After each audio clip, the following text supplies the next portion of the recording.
I make movies for an audience. They indulge in big set pieces that get an audience reaction. And to me, that's a good night at the movies. I see the movie in my mind. Before I make the movie, I've watched the movie. I've got a genuine vision. That's how I see it. So, Mr. Willis, is this the finest moment of your acting career, or what? That first real flash of excitement is always when I'm writing something that should go this way, and then all of a sudden, inspiration happens and it goes somewhere else, and I'm party to it. I was put on Earth to face the blank page and pull stuff out of me, find whatever story or genre I want to deal with, and do just my own little version of it.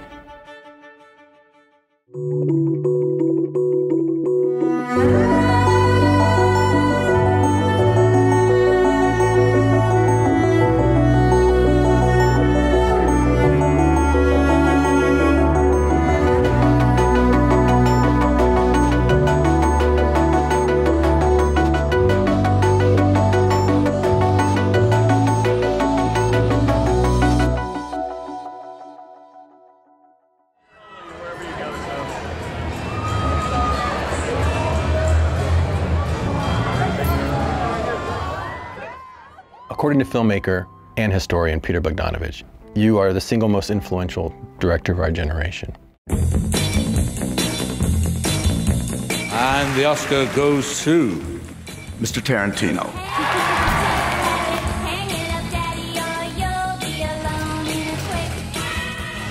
Some boys are into sports, some boys are into cars. I was always into movies.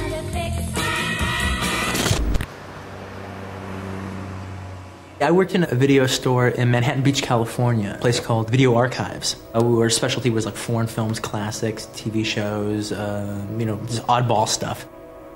I had like the shelf, and every week I would do like a new theme.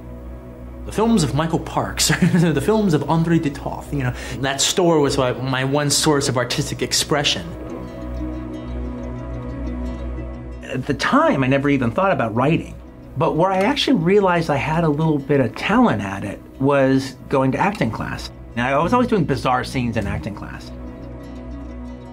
Little by little, I started adding more and more and more to the scenes, and that was me learning how to write dialogue.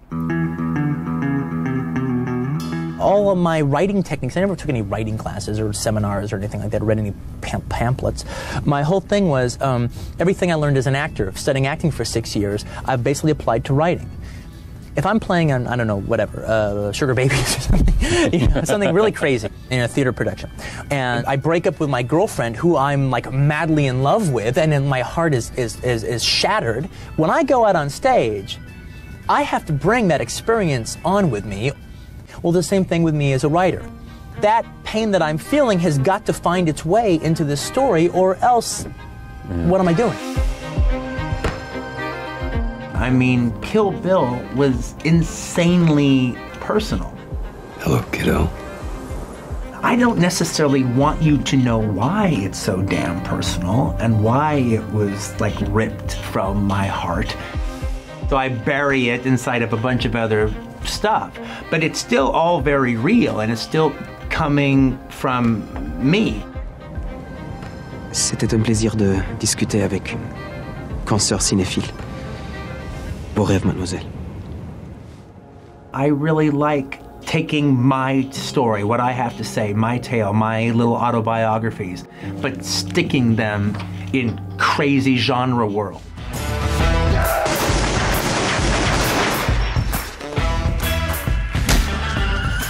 Your unique storytelling, I mean, what led you to constructing that sort of back and forth, nonlinear style? I'd read novels, and in a novel, you can start in the middle of the story. They're doing something, and it's just moving in the forward momentum of what they're doing that's taking place in the here and now. But now it comes to chapter 3, and chapter 3 happened 2 years before. Right. I always thought if you did it the way they did it in novels, that would be inherently cinematic. The cross-cutting would be neat. And to just put it all in chronological order was inherently not cinematic. It was drab. How did you get out? I shot my way out. Everybody started shooting, so I blasted my way out of there.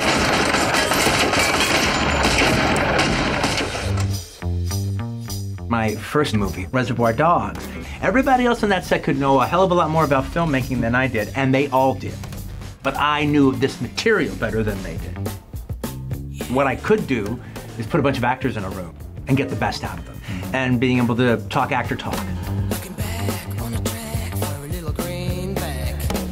I always knew that that would be one of my strengths. The cops didn't show up after the alarm went off. They didn't show up after Mr. Blonde went off. I mean, that's how I know we were set up. Come on, Mr. White, I mean, you could see that, can't you? Fuck this Mr. White shit, all right? Hey, wait a minute, man. Don't tell me your fucking name, man. I don't want to know it. Jesus Christ, I ain't gonna tell you mine. Don't be intimidated by your actors. Don't be scared. You're there to find it together. Bruce. Give just a little bit more of a slow burn. Blank. And then boom, action. Just okay.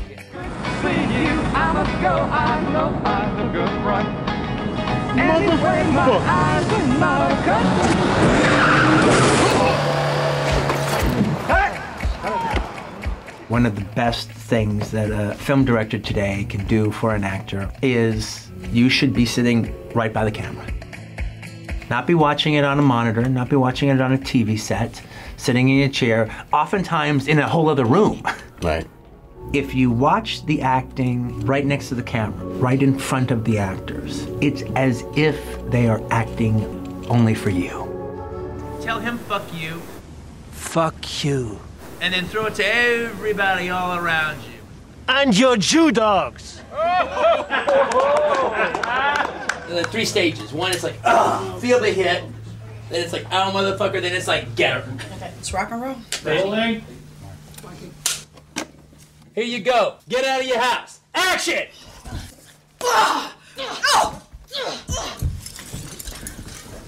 Cut. Damn good, yeah. Interior wedding chapel day. Overhead shot.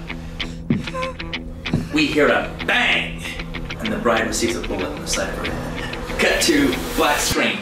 The 4th film by Quentin Tarantino. That was me throwing my hat into the action filmmaking ring in a big way. I mean, you were so painstaking in how you shot it. I mean, I think you even would shoot in one direction, get a shot, turn around, shoot the next cut. That's the Hong Kong way. Yeah. You know, the American way is like if cover we're shooting, in one direction. Yeah, if we're shooting cover in this room, we cut the room in half and we do everything on this side first, and then we do everything on that side. That's not really their way because you can't be organic. Right. And no one can ever keep all that stuff in their head or to make all the editing work. Okay, action! So what you do is you break everything down to 2, 3, or 4 fight moves. Say you've done 4 moves. That last move you do, that 4th move, well, that becomes the first move of the next 3 or 4.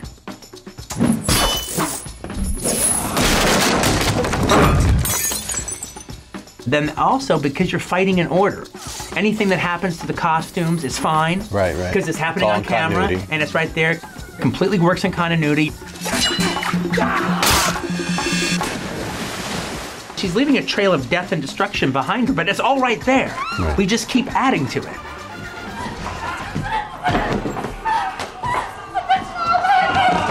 Good.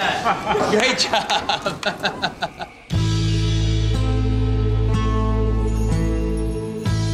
Being the director, the one artist that I think is the most influential to me has got to be Sergio Leone.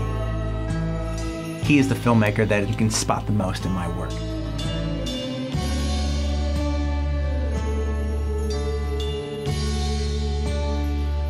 That kind of operatic quality, and the way the music takes over and kind of set pieces, directing via set piece a lot of times.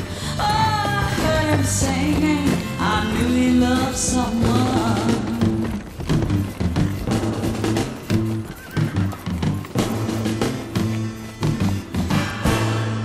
After this brilliant... It all started on Jackie Brown.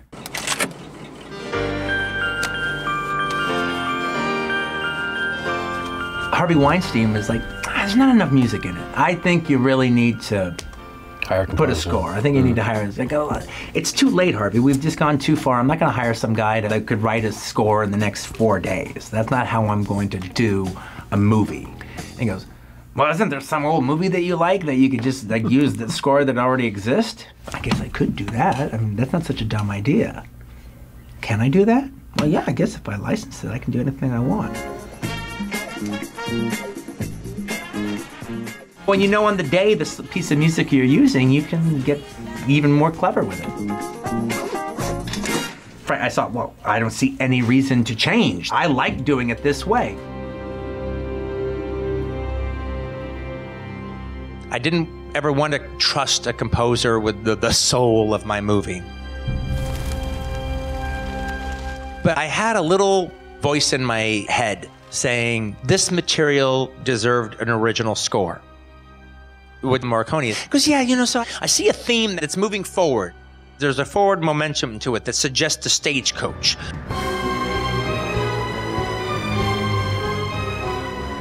Moving forward, but the important part of the theme is the fact that it truly suggests the violence that will follow eventually.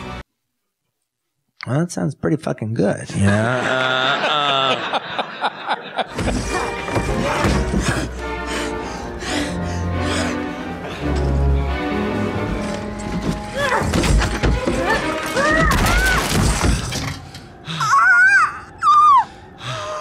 I ain't dead yet, you black bastard.